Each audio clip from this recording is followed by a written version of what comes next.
उठता दररोज नित्य नेमाने सुचिरभूत हो. शुभ्र वस्त्र अंगभर लिहून राहता ताट उभे दोन्ही पायांवर. पाहता दिमाखात नजरभर आणि रीती करता ओंजळ फुलांची माझ्या पायावर. आणि म्हणता मनातच माझ्याकडे डॉक्टर बाबासाहेब आंबेडकर.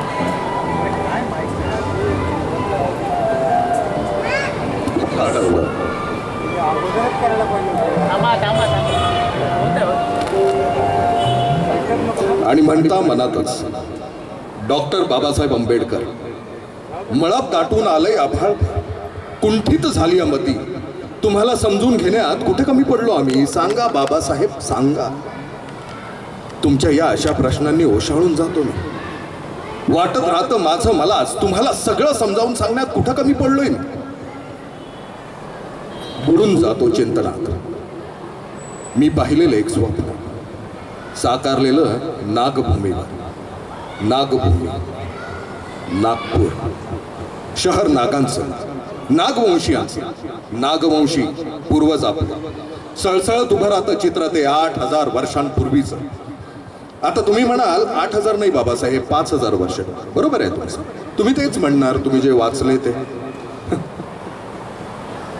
शोध घेतला पाहिजे आपल्याला आपल्या मुळाचा. सिंधू संस्कृतीशी आपलं नातं. नागवंशी आपले पूर्वज. मला जे गवसले माझ्या अभ्यासांती तेच सांगतोय मी तुम्हाला. निसर्ग, हिरवीगार वनराई, निळशार आकाश, हिरवेगार उंच डोंगर, नि त्या डोंगराच्या कुशीतून वाहणाऱ्या नद्या. मातृवत सिंधू नदी. शिंपणगरी शेतीचं भरत कोठारा धान्यांची भरपेट. माणूस सुखी समाधानी सिंधू नदीच्या परिसरातला. सिंधू नदी फुलवत होती सिंधू संस्कृती नागांची. तब्बल 8,000 वर्ष उभी होती ही सिंधू संस्कृती नागांची. परंतु कालोखात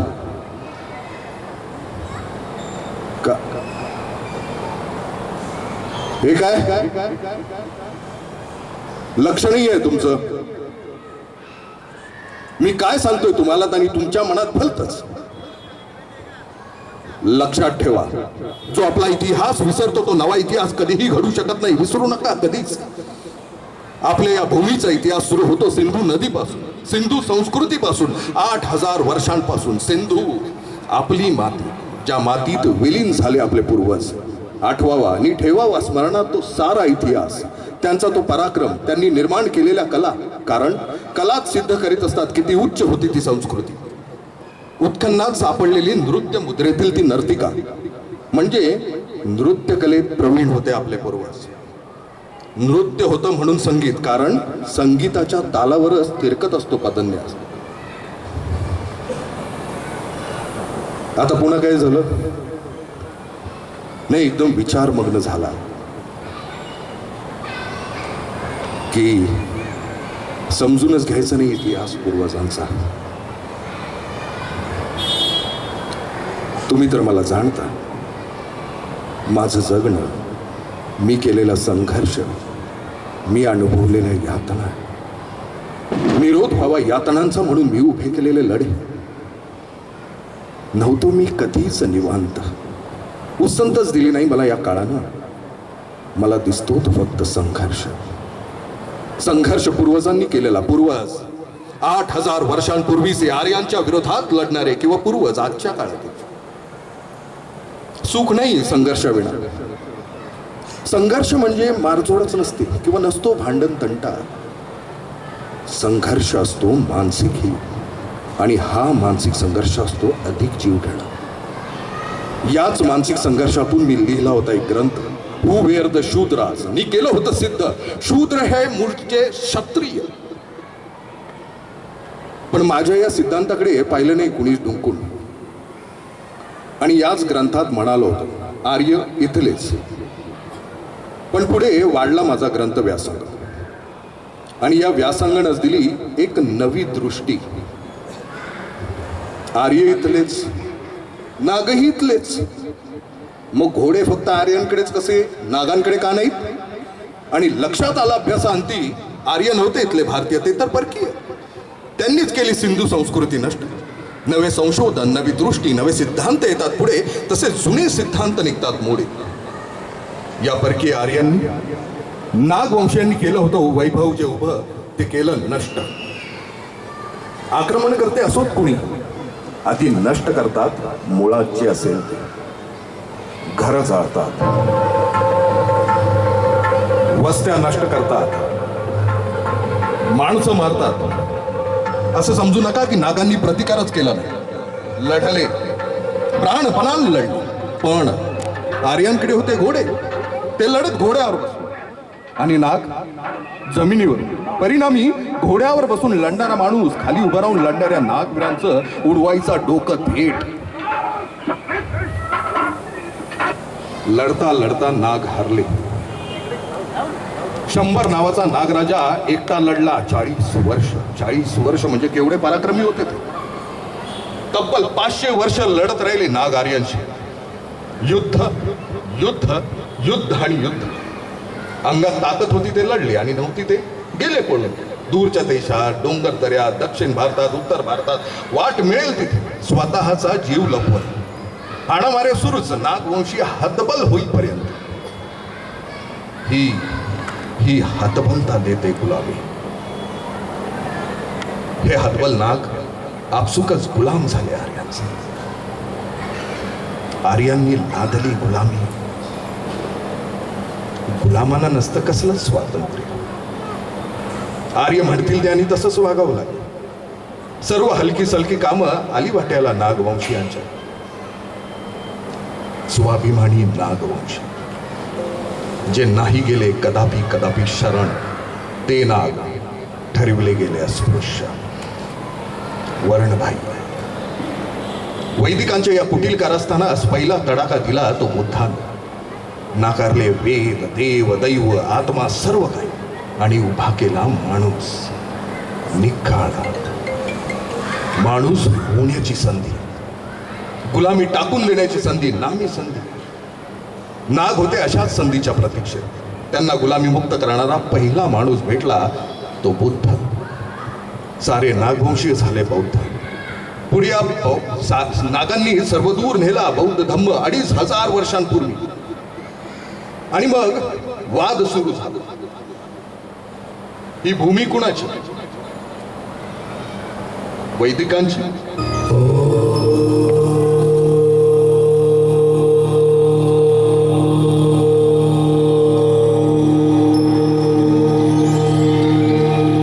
ही बौद्धांची?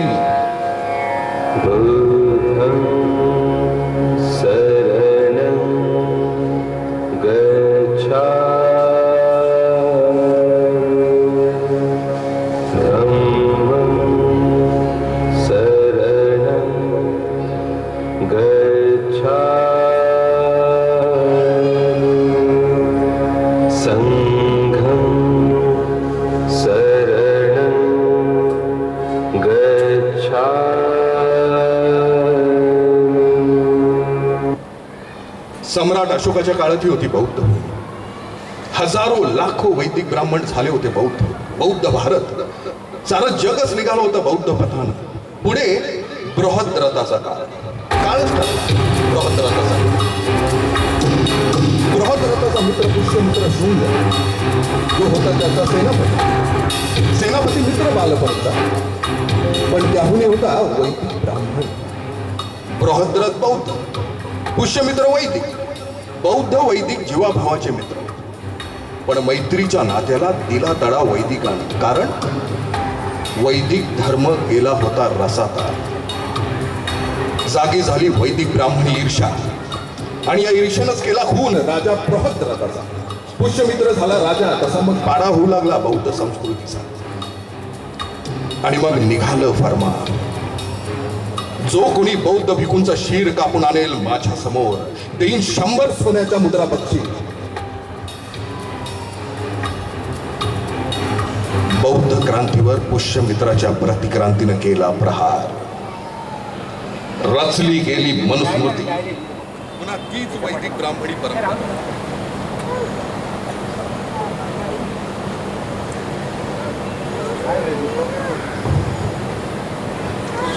Hello hello hello hello. रचली.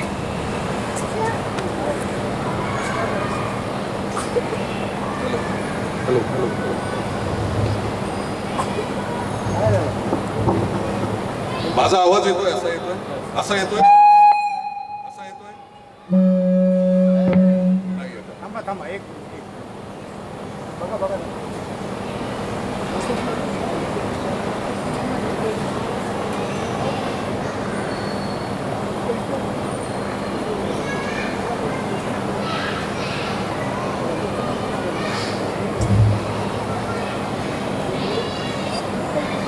Hello hello hello hello. तिकडे काही डिस्टर्ब करू नका प्लीज, नाहीतर मग मी असंच करतो, सरळ बोलतो.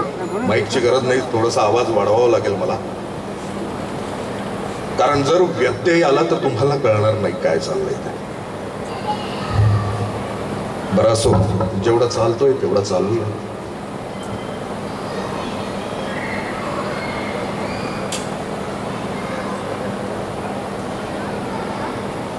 रचली गेली मनुस्मृती, पुन्हा तीच वैदिक ब्राह्मणी परंपरा, क्रांती प्रतिक्रांती. पण हे जग असतं अजब रसायन. स्वस्त बसवत नाही इथे कुणालाच, सत्ता हवी असते प्रत्येकालाच. सत्तेचाच सारा खेळ. आर्यांनी केलं होतं आक्रमण आपल्या भूमीवर, तसंच मग केलं ग्रीकांनी, अलेक्झांडर. मग आले शक, मग आले हुन, मग मुसलमान. किती लोकांनी लचके तोडावेत आपल्या या भूमीचे. आर्थिक, सामाजिक, सांस्कृतिक, धार्मिक, किती आणि काय काय सांगू. आणि सर्व मीच सांगू. अगदीच कसे रे तुम्ही? काम करीत नाही का रे मेंदू तुमचा? मगाशी म्हणाला तर मळप दाटून आलंय आभाळ भर, कुंठीत झाली मती, तुम्हाला समजून घेण्यात कुठं कमी पडलो आम्ही म्हणाला. मला समजून घेण्याचा खरंच प्रयत्न केलात तुम्ही, केलात प्रयत्न. लाज वाटते मला तुमच्या मनोवृत्तीची. प्रत्येक काळचे प्रश्न असतात वेगळे, घ्यावे लागतात समजून, शोधावी लागतात उत्तर काल सुसंगत. अरे वेड्यांनो, अरे तुमच्याशी बोलतोय रे मी. केवळ पुतळे उभारून सुटत असतात प्रश्न. भांबवल्यागत काय पाहता इकडे तिकडे?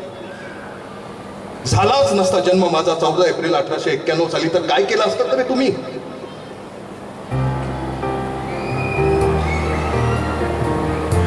जन्म,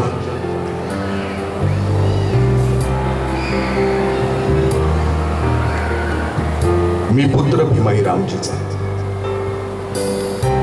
भीमाई माझी माता, रामजी माझे पिता. पिता माझे सुभेदार मिलिटरीत इंग्रजांच्या. पाहत होते इंग्रजांचं जीवन जवळून, त्यांच्या स्त्रिया, त्यांची मुलं बाळं, त्यांचं राहणं शिस्तीचं. अनुभवाने होतो माणूसानं. तसे भक्तिपारायण होते माझे पिता. कबीरांचा होता प्रभाव.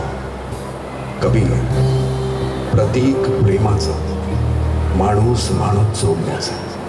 प्रेममय माणूस, आनंदी सुखद वातावरणात महूच्या जन्म झाला माझा. मी रत्न 14वा, म्हणजे माझ्या आई वडिलांचा पुत्र 14वा, म्हणजे 14वं बाळंतपण माझ्या आईचं. 14वं. इतकी मुलं, 14.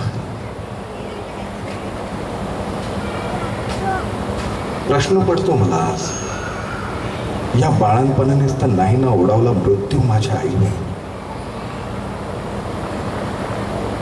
जन्माच्या 5व्या वर्षी गेली सोडून मला माझी आई.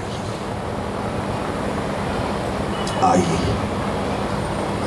आई असते माया, आई असते ममता, आई असते स्पर्श, आई असते आदर्श, आई असते दर्शन साऱ्या विद्येचं, जी घडवते लेकरास जगाला सामोरी जाण्यासाठी. पण तीच नव्हती. आई विना वाढलो, आई विना. आई मागे लालन पालन केलं माझ्या आत्तेनं, मीराबाई. नवऱ्याशी पटत नव्हतं म्हणून राहत होती आमच्या कुटुंबात. बहीण माझ्या पित्याची. भाऊ थोडा सोडून देणार आहे बहिणीला. नाही, तशी तीही होती दयाळू, अडीअडचणीला मदत करणार. आई मागे तिनेच वाढवलं मला मायेनं. बय म्हणत असे मी तिला. बय म्हणजे आई.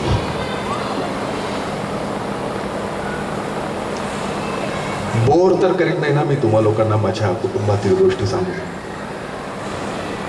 नाही, तुमचे चेहरे विषण्ण वैतागलेले. विसरलो नाही मी तुमचे शब्द. मळब दाटून आलंय आभाळभर, कुंठित झाली मती. मळब कुंठित, मस्त ठाशीव शब्द. आणि या तुमच्या शब्दांवरची तुमची मांड घट्ट, मस्त मराठी माणूस, मराठी माती, अभिजात मराठी महाराष्ट्राची. महाराष्ट्र विग्रह करून पहा, महार अधिक राष्ट्र महाराष्ट्र.